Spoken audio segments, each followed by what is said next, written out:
எப்படி ஆண்டவருடைய வார்த்தை நான் கற்றுக்கொள்வது, எப்படி ஆண்டவர் எனக்கு என்ன சொல்லுகிறார் என்று எப்படி நான் அறிந்து கொள்வது? வேதத்தை வாசிக்கும் பொழுது, ஒவ்வொரு நாளும் வேதத்தை நம்ம வாசிக்கும் பொழுது, ஏன்னா வேதம் அது நமக்கு வழிகாட்டுகிற தீபம். ஹalleluya.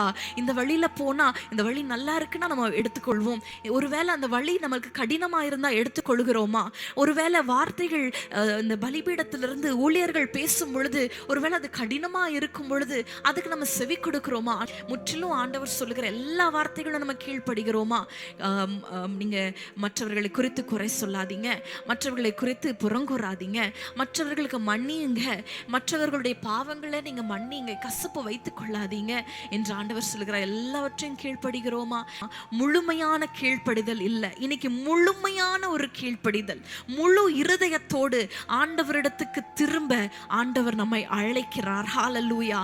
அங்க மரியாள் சொன்னாங்க, அவர் உங்களுக்கு என்ன சொல்லுகிறாரோ அதன்படி செய்யுங்கள். ஹalleluya.